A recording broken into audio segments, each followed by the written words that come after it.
Group Editor, Times Network and Editor-in-Chief, Times Now Bharat, Navika Kumar for a fireside chat with the Honourable Minister.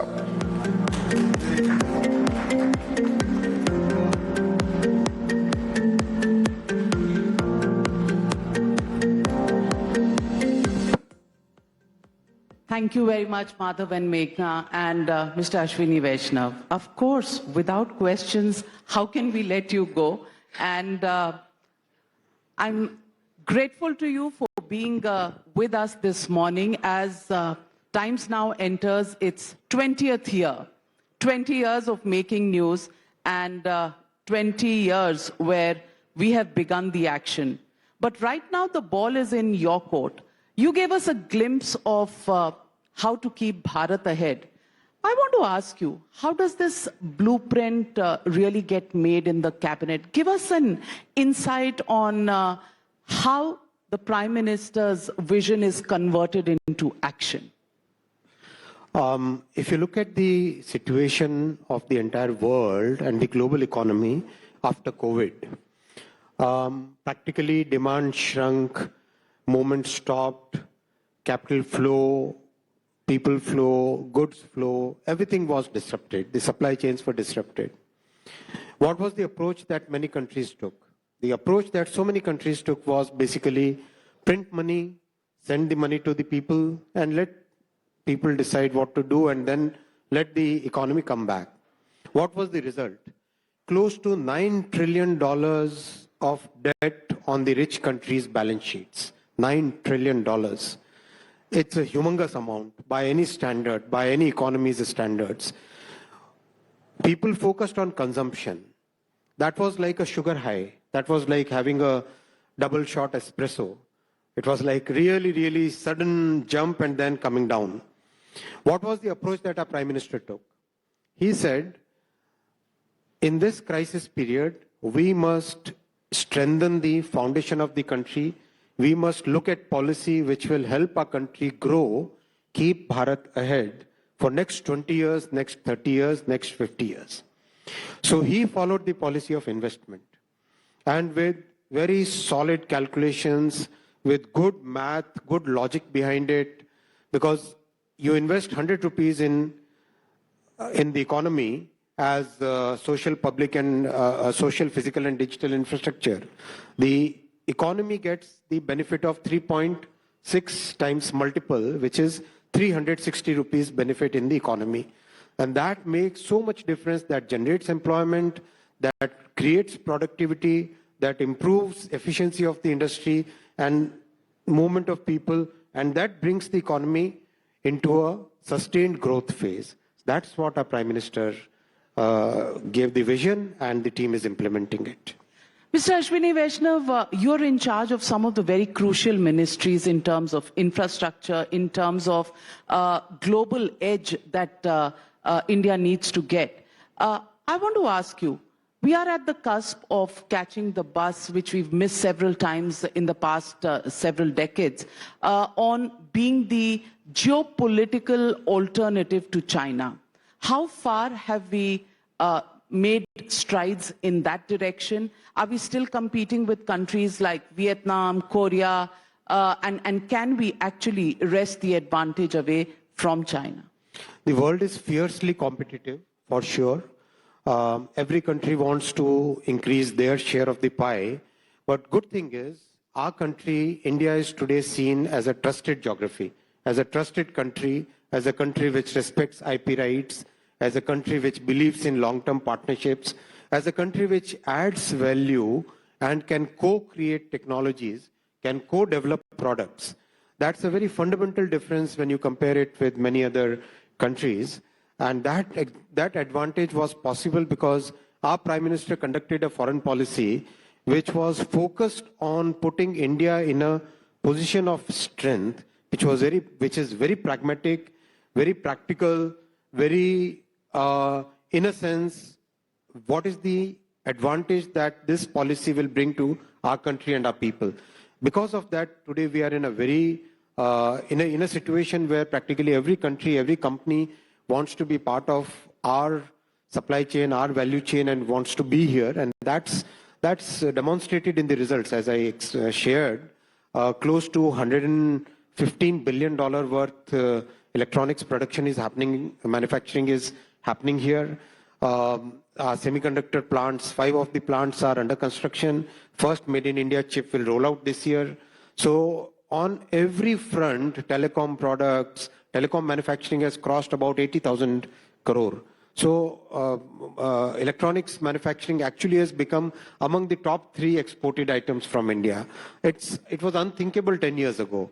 So the results are there for us to see.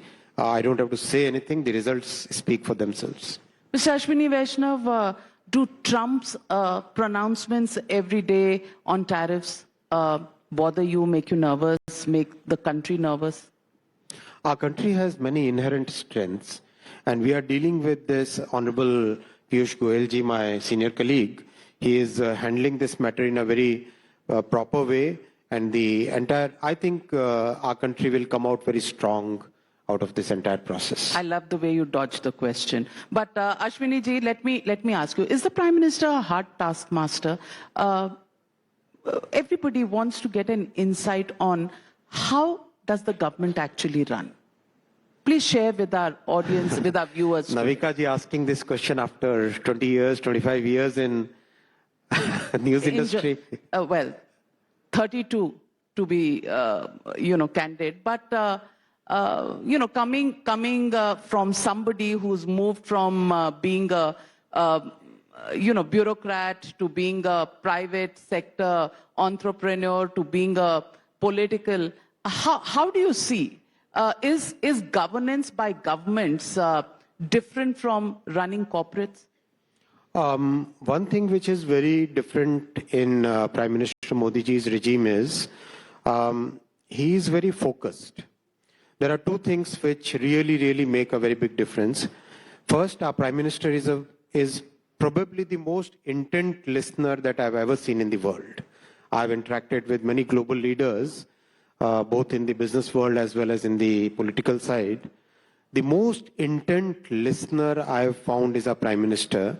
He'll listen to some of the most difficult and complex topics and absorb them so well and add his practical wisdom, which has come from decades of social work, decades of economic work, running a large state, running the country, and then bring out that right policy paradigm first. Second, every policy is as good as the execution that happens. The execution, which gets monitored practically every fortnight, sometimes every week, every month, definitely, that makes a very big difference. Third, whenever the decision has been taken, our Prime Minister gives a free hand beyond that.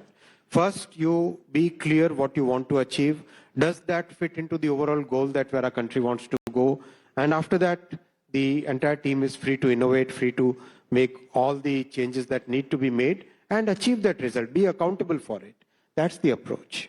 पर leader of opposition Rahul Gandhi तो कहते हैं आप उन्हें बोलने ही नहीं देते, तो प्रधानमंत्री सुनते किसको हैं? क्योंकि लीडर ऑफ ऑपोजिशन ने कल कहा है कि पार्लियामेंट में कई दिनों से उन्हें बोलने नहीं दिया जा रहा. इतने बड़े-बड़े भाषण दिए उन्होंने पार्लियामेंट के बाहर, पार्लियामेंट में भी, पर इस सेशन में आप उन्हें बोलने नहीं दे रहे. That's the charge. का सेशन चल रहा है, 11 बजे सेशन स्टार्ट होता है. आप इस प्रश्न से आगे बढ़िए. क्यों? आप बोलने देंगे उन्हें आज पार्लियामेंट? स्पीकर साहब का काम स्पीकर साहब करेंगे भाई. Well said. I want to ask you another question. Politicians freedom of speech को कितनी तवज्जो देते हैं, कितना महत्व देते हैं? Because कोई जोक क्रैक करता है, आप लोग नाराज हो जाते हैं, ऐसा पब्लिक को लगता है. क्या कहेंगे आप? See, I would like to very categorically say that we have to work as a society. हमें हमारे संविधान के फ्रेमवर्क में काम करना चाहिए. हमारे संविधान ने एक फ्रेमवर्क बनाया है. Our constitution has a very clear framework where the freedom of speech, freedom of expression, that is very well laid out. One of the most important rights that we have is this, and the entire country respects it. The judiciary respects it. the executive respects it, the legislature respects it, all the arms of the government respect this law, and that is part of our constitution. The constitution has also laid certain safeguards on it, and those safeguards are as important as the right, because if everybody follows the proper safeguards, then the society will work in a harmonious way. And ultimately, what is right in a different society, let's say the Western society, may not be right in our society. There are different cultural contexts of everything. The way we have to express ourselves should be within the harmony of the society, I would say.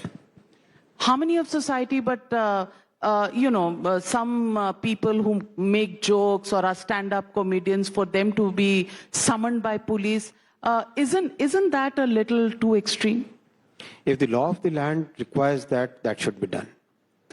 What about AI? What about, social media? You've said in the past that while it gives us a lot of platforms on social media to express our views, the fact is that it is often misused as well. Where do you think the line needs to be drawn? See, I share what the digital or communication ministers of close to 20 countries, 25 countries have shared in the meetings. Every country, whether it is a country which has very, very liberal system or a country which has somewhat balanced, each and every country is feeling, each and every society is feeling that the institutions which have been built over centuries are getting disturbed and sometimes getting destroyed by the kind of fake news, the kind of unaccountable matters which go on to the social media as a platform. So I think as users, first, it's our responsibility. What are we putting onto the social media, right? Yes, every city, every country, every society has created institutions where you can go out in a public square and say what you want to say, but that comes with a responsibility. So the responsibility should also be equally important, in my opinion. Not just the right, but also the duties must be equally important. Is there censorship on your mind? Absolutely not. The fundamental point is we must be responsible in using every platform, every technology which gives us the empowerment. That empowerment comes with responsibility. Mr. Ashwini Vaishnaw, you have another portfolio of the railways and infrastructure.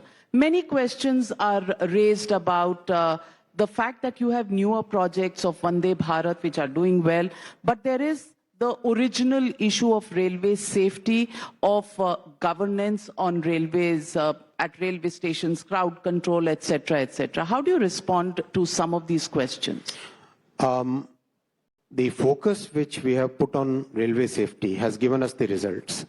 Accidents have reduced 90% from what Honorable Laluji's period, Honorable Mamtaji's period. From that period, it has reduced 90%.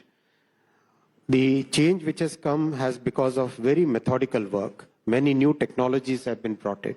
Better quality of rails, longer rails. The welding fractures, which were one of the major causes of accidents, have reduced by 91%. Rail fractures have reduced by 92%. Each and every incident that happens, we go into the root cause. If you look at Laluji's period, it used to be close to 700 accidents in a year, which means 2 accidents a day. Mamtaji's period, it used to be about 400 accidents in a year, which means daily one, more than one. Our government has been able to bring it down to less than 100 at this point of time. Consequential accidents are from 171, it has come down to 30. But we are not stopping here. We want to keep this focus on and significantly improve each and everything that needs attention, needs focus, and we are putting investment in it. The investment in safety used to be just about, it used to be a very small amount 10 years ago. Now this is 1,16,000 crore rupees investment in safety items, whether it is revenue expenditure or capital expenditure. And these things have really made a big difference. Our focus on creating new infrastructure. So in 10 years, we have constructed 34,000 kilometers of new railway tracks. That is more than the entire network of Germany. But that should have been done, let's say 50, 60 years ago, that should have been done. So that's the focus we are putting, and that's needed because the country needs that capacity. And capacity increase was possible only because our Prime Minister gave a clear focus on creating infrastructure, and he supported that with funding. It used to be just 29,000 crore rupees of budget allocation for railways. Now it has become 2,50,000 crore. So that has made a fundamental difference, and the results are visible on the ground. Mr. Ashwini Vaishnaw, you also have a lot of political homework that you get from time to time. Election after election, in charge of so many states where elections have been held in the recent past, including Maharashtra, where stupendous results for the BJP were seen. Post the Lok Sabha elections, you've got 4 victories in a row, Bihar coming up next. I want to ask you, what is the winning formula? People's confidence in Prime Minister Modi's leadership, his work, and it's visible on the ground. When you strategize, they say that the BJP is a strategy election winning machine. How does that strategy really happen in the BJP's own war room? There is no one answer to this question. It's fundamentally understanding what people's aspirations are, what work we have done so far, and taking it to the people. What about the capturing of the institutions, as the opposition always alleges? Election Commission आपका है, CBI आपकी है, ED आपकी है, सब कुछ आपका हो गया, इसलिए आप इलेक्शन जीतते हैं. वो तो उनका भी था. तो उनका था, वो जीतते थे. आपका कहाँ जीतते थे? कहाँ जीतते थे? जब से आपने लिया वो नहीं जीत रहे हैं. ऐसा नहीं है. देखिए, बहुत स्पष्ट है. सारे के सारे institutions, they work as per the constitutional mandate given to them. They work. There are checks and balances in our democracy. अगर लोग अपनी हार का कारण अगर इन institutions को दिखाते हैं, तो अगर ये सच होता, तो कांग्रेस तो कभी हारती नहीं. 50-60 साल से थे राज में. उन्होंने काम नहीं किया. They didn't go to the people. They didn't understand what the society has changed. Navika ji, today's society is no longer that society of 1950s or 1970s. It's a society which is very aspirational society. People want a big change in their lives. You go to the villages of Madhya Pradesh, go to the villages of Maharashtra, go to the villages of Odisha. When you meet that old mother in the house or the old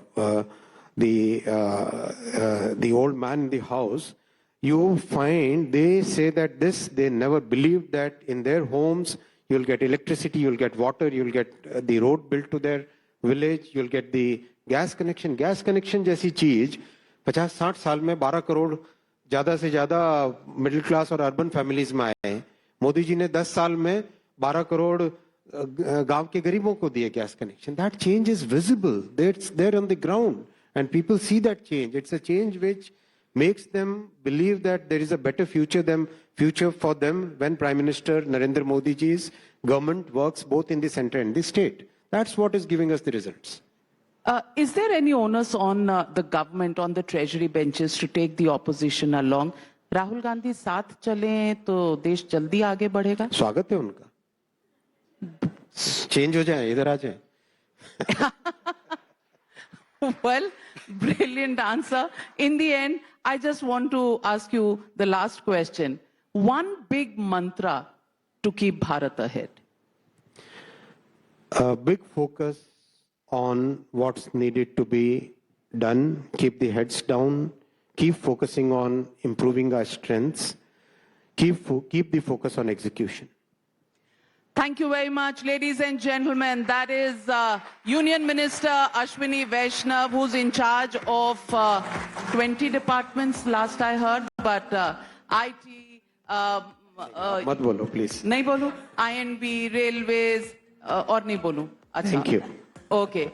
Always a pleasure to have you, Mr. Ashwini Vaishnaw, and setting the note for the summit in the inaugural session. Ladies and gentlemen, put your hands together once again for Ashwini Vaishnaw.